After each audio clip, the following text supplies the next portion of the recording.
హరే కృష్ణ. ఇప్పుడు కలిపురుషుడు నలుణ్ణి పట్టుకోవాలని ఎప్పుడెప్పుడా అని కాచుకొని ఉంటాడు. ఏం జరుగుతుందంటే కలిపురుషుడి యొక్క లక్షణం ఏంటంటే జలసి, మాత్సర్యము. తను తనకి లేకుంది ఎదుటివాడికి ఉందని జలసి అనమాట. పోనీలే వాడికి వాడి అదృష్టం ప్రకారం వాడికి ఉందిలే అని అనుకునే లక్షణాలు లేవు. వాడికి లేని ఆనందాన్ని తను పొందకూడదు ఎవరని జలసి, మాత్సర్యం అనమాట.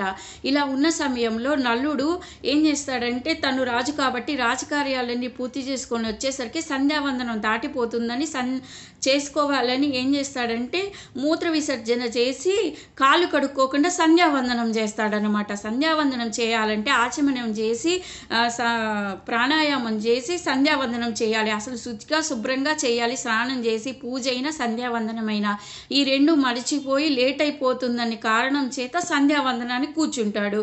ఈ సమయంలో మూత్ర విసర్జన కూడా చేస్తాడు కాబట్టి ఈ స్నానం చేయకుండా చేయటం వల్ల కలిపురుషుడు తనని పట్టుకుంటాడనమాట. కలి ఎంట్రన్స్ అవుతాడు తన జీవితంలోకి. ఎప్పుడైతే శుచిగా శుభ్రంగా ఉండరో వాళ్ళ దగ్గర కలిపురుషుడు తప్పకుండా ఉంటాడు. స్నానం చేయకుండా చేయటం వల్ల ఇలా జరుగుతుందన్నమాట.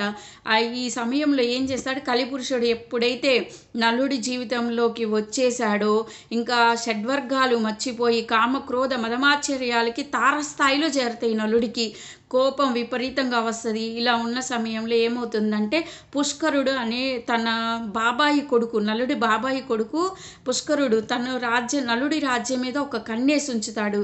ఎప్పుడెప్పుడు తన రాజ్యాన్ని లాగేసుకుందామా, నలుడిని బయటికి పంపించేద్దామా, తన రాజ్యం లాగేసుకుందామని ప్రయత్నిస్తూ ఉన్న సమయంలో ఇంకా కలిపురుషుడు ఏంటి ఇది తెలుసు కదా కలిపురుషుడికి, పుష్కరుడి దగ్గరికి వెళ్ళి నేను నీకు ఒక సహాయం చేస్తాను, నువ్వు నలుడిని బయటికి పంపించి రాజ్యం లాగేసుకునేలాగా నేను చేస్తాను, ఎలాగంటే మాయాజూదమాడి పాచికలకి పిలువుతానని. అప్పుడు ఆ పాచికల్లో ద్వాపరుడు ప్రవేశిస్తాడు. ఇలా అయిన తర్వాత వాళ్ళు ఓడిపోవటానికి ప్రయత్నిస్తారు. నేను చెప్తాను అది ఎలాగోనని కలిపురుషుడు చెప్తాడనమాట. జూదానికి పిలవమంటాడు కలిపురుషుడు. ఇంకా జూదానికి పుష్కరుడు పిలుస్తాడనమాట. ఒక రాజు అయి ఉండి వెళ్ళకూడదని నియమాలు లేవు, కాకపోతే వాళ్ళు ఆడటం అనేది తనకి తెలీదు మాయాజూదమని. వెళ్తాడు. వెళ్ళిన తర్వాత ఏం జరుగుతుందో నెక్స్ట్ చెప్తాను. హరే కృష్ణ.